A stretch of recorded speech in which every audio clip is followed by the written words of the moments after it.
In 1755, John Mueller wrote in his work a treatise containing the practical part of fortification. But notwithstanding all human precautions that can be taken, yet accidents will happen. That comment has since become axiomatic. Accidents will happen, but the question is, do we learn from those accidents? One particularly spectacular airline accident in 1988 changed the entire way that we understand aircraft maintenance. We learned more from that accident than perhaps almost any other. The terrifying tale of Aloha Airlines Flight 243 is history that deserves to be remembered. At 1:25 in the afternoon on April 28, 1988, Aloha Airlines Flight 243 took off from Hilo International Airport on the island of Hawaii. On board the Boeing 737-297 were 95 souls, 89 passengers, 5 crew, and an FAA air traffic controller hitching a ride in the cabin jump seat. The flight was bound for Honolulu International Airport on the island of Oahu, a flight of around 211 miles with a flight time of just under an hour. The flight was part of a series of inter-island flights flown by the aircraft, which flew round-trip flights between Honolulu and the airports at Hilo, Kahului Airport on the island of Maui, and Lihu Airport on the island of Kauai. The plane had already flown 3 round trips, one between Honolulu and each of the islands that day. The flight had then flown from Honolulu to Maui and then on to Hilo, and was returning to Honolulu. All the flights that day had been uneventful. At the controls was the first officer, 36-year-old Madeline Tompkins, who went by Mimi. There had been a scheduled first officer change at 11, so she was finishing her first round trip of the day. The captain was 44-year-old Robert Schornsteimer. Both were experienced pilots with significant flight time on the Boeing 737. The takeoff went normally, and the plane leveled off at its scheduled flight level 240, or 24,000 feet. The weather was clear. 23 minutes after takeoff, and approximately 23 miles southeast of Kahului Airport on Maui, Captain Schornsteimer heard a sound that he described as, like really heavy canvas ripping. The aircraft, registration number N73711 and named the Queen Liliuokalani, was a 19-year-old plane on an airframe that had an expected service life of 20 years. The plane had flown 89,690 cycles, or takeoffs and landings, the second highest of all 737s in operation at the time, and was part of Boeing's aging fleet program, designed to keep an eye on the changes in aircraft as they reached the end of their design life, and to support operators in maintenance and repairs to keep their older aircraft safe. While the aircraft was towards the end of its design life, Aloha Airlines generally flew short flights, which often did not reach the maximum pressure differential, so the number of full pressurization cycles was considered to be significantly fewer than the 75,000 the aircraft should be able to handle. Boeing had recommended significant maintenance, stripping and upgrading the structures of the older 737s, and the airline was in the process of doing so, but not urgently. As the airline noted, Boeing had assured them that the airplanes were still safe to fly. In the cabin, what Schornsteimer had described as canvas ripping sounded more like an explosion. One passenger, Eric Beckland, was quoted in the newspaper The Maui News as thinking, "This is it, I'm done," and then, "I don't have enough life insurance." Fortunately, because the flight was short, the passenger seatbelt sign was still illuminated. 58-year-old flight attendant Clarabelle C.B. Lansing, a veteran flight attendant with 37 years' experience, had just informed passengers of last call as the flight was about to begin its descent. She was handing a drink to passenger Joy Flanagan in seat 2C, who was flying with her husband on a vacation to celebrate their 21st wedding anniversary. Lansing and Flanagan's hands had just touched when they heard the explosion. Flanagan's husband, William, told the Washington Post that his wife fell forward bleeding onto her tray table, her head and face cut by flying metal and flailing wires. He was terrified that she would be sucked out of the plane. He grabbed her arms and told her that he loved her. The original co-pilot that morning had done the required pre-flight visual check and had not noted any abnormalities, but the check was done in pre-dawn darkness on a lighted apron.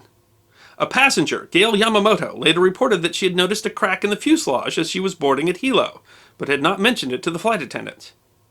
In the cockpit, the rapid depressurization was so powerful that Tompkins' head was jerked backwards, and she saw debris, including gray pieces of insulation, floating in the cockpit. Captain Schornsteimer said that it happened almost instantaneously. There was no warning. He looked back and could see that the cockpit entry door was missing. Beyond, he could see blue sky where the first-class ceiling should have been. The hole was much larger than should have been possible. The Boeing 737 had been designed with tear straps that ran both along the length and circumference of the fuselage. These were designed to redirect any running cracks perpendicular to the original crack. This would then cause a flap to open that would release internal pressure in a controlled manner without compromising the plane's structural integrity. That is, at least, how it was supposed to happen. Captain Schornsteimer took the controls and, because of the depressurization, began a controlled descent. He didn't know it, but the passenger oxygen manifold had been severed, so the passenger oxygen system was not working. First Officer Tompkins turned the transponder to emergency code 7700. She tried to radio Honolulu that the flight was diverting to Maui, but there was so much noise in the cockpit that she couldn't be sure they could hear her. She and Schornsteimer couldn't even hear each other and had to communicate using hand signals. They had no communication with the cabin and had no idea the extent of any injuries among the passengers. 18 feet of fuselage had been torn from the plane, from just behind the main cabin entry door to just forward of the wings. The skin had been torn off from floor level on the left side to the window level on the right. The plane had, in fact, nearly broken in two, being held together only by the floor beams, several of which were broken or damaged. Flight attendant Jane Sato Tomita had been standing towards the front of the plane. She had been struck on the head by debris and was unconscious. The third flight attendant, Michelle Honda, had been thrown to the ground and bruised, but was conscious. Despite her injury, she had pulled herself up and was moving down the aisle, comforting the injured, ensuring that passengers were strapped in, and helping everyone don life vests. She tried to contact the crew on the intercom, but could not get through. Then she asked something that no passenger ever wants to hear. Is there anyone here who can fly this plane? In the cockpit, Captain Schornsteimer described the flight controls as loose. In fact, the debris had done damage to the leading edges of both wings, both horizontal stabilizers, and the vertical stabilizer. In addition, debris had gone into both engines, damaging several fan blades. Honolulu Air Traffic Control had not received Tompkins' transmission, but had seen the emergency transponder code. Unable to make contact with the plane, they notified Kahului that the plane may be headed their direction. As the plane descended, Tompkins switched to the Maui Tower frequency and was able to make contact, reporting rapid depressurization and declaring an emergency. As the plane started descending into Kahului, more problems started to arise. Due to the damage to the control surfaces, the plane became harder to control under 170 knots, requiring Schornsteimer to come in fast. 170 knots, just over 195 miles per hour, which is 50 miles faster than normal. As they lowered the landing gear, the light for the forward gear failed to illuminate. Tompkins switched to manual nose gear extension, but neither the green lock-down light nor the red landing gear unsafe light illuminated. There is a way to manually look down on the gear, but the downlock viewer was under a hatch under the jump seat, which was occupied, and Captain Schornsteimer thought it was more important to get the plane down. Tompkins told Maui that they were landing without the nose gear, and that they would need all the emergency equipment you've got. As they approached, Schornsteimer felt a yaw. The left engine had failed. He attempted to restart but got no response. In fact, the thrust lever cable going through where the floor had been deformed had broken. Witnesses on the ground reported smoke pouring from the engine. 30 seconds before landing, the tower could finally visually see the front wheel, advising, "The gear appears down! The gear appears down!" Less than 13 minutes after Schornsteimer first heard the ripping sound, Aloha Airlines Flight 243 set down. One passenger told the New York Times, "I've had worse landings in a normal aircraft." Another said, "He brought that plane down so smoothly, it was just like riding in a Cadillac." It was no small feat bringing down the plane so smoothly despite the yaw from losing an engine. Had the landing been rough, the plane easily could have broken apart. An Aloha Airlines employee at Kahului Airport said, "I can't believe it even stayed together. It should not have been able to land." The plane was so damaged that workers had to prop up the middle of the plane in order to just tow it off the runway. The Aloha employee described the plane as being held together by nothing but floor beams and the man upstairs. An emergency evacuation was conducted on the runway. 8 people were seriously injured, including Flight Attendant Jane Sato Tomito and Joy Flanagan.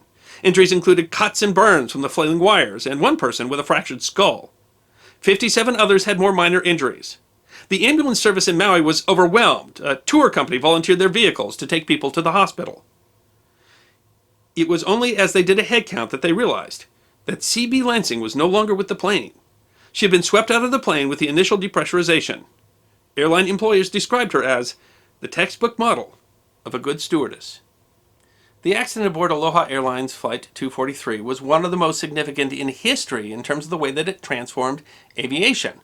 The damage changed the way the entire industry understood and studied metal fatigue and caused the FAA to focus much more clearly on the risks associated with older aircraft. Assumptions like the argument that because the short flights that Aloha Airlines flew meant that the planes never achieved full pressurization and should have put less stress on the airframes turned out to be completely erroneous. In fact, it's apparently cycles, the number of takeoffs and landings, that is most important in understanding stress on the fuselage. And in addition, the tropical climate in which Aloha Airlines operated was a contributing factor, as that causes corrosion.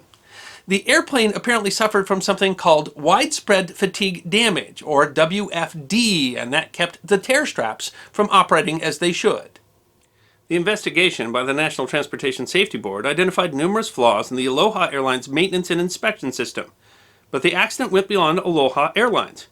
As a result, the FAA established the National Aging Aircraft Research Program. As a result of the program, the FAA has issued more than 100 airworthiness directives regarding WFD.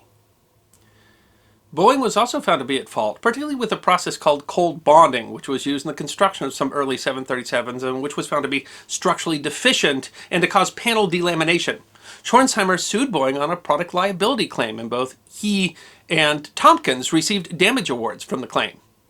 Robert Schornsheimer continued to fly as a captain with Aloha Airlines. He credited his time in the Air Force training other pilots as part of the reason that he was able to successfully manage the emergency and land Flight 243. He retired in 2005. Mimi Tompkins went on to become a captain with Aloha Airlines and continued to fly with that airline until that airline closed in 2008. Because of her experience with Flight 243, she was instrumental in creating a pilot assistance program through the Airline Pilots Association to assist pilots who had faced emotional trauma. In 2011, that association gave her their Pilots Assistance Award. According to the organization, pilots around the globe have benefited from her expertise. A Coast Guard search for the missing pieces of Flight 243, as well as the remains of Flight Attendant C.B. Lansing, was unsuccessful. Last April, on the 30th anniversary of the accident, the Association of Flight Attendants recognized her sacrifice, as well as the heroics of the other members of the crew. They reminded us, we are aviation's first responders. We are on every flight ensuring safe passage on their journey.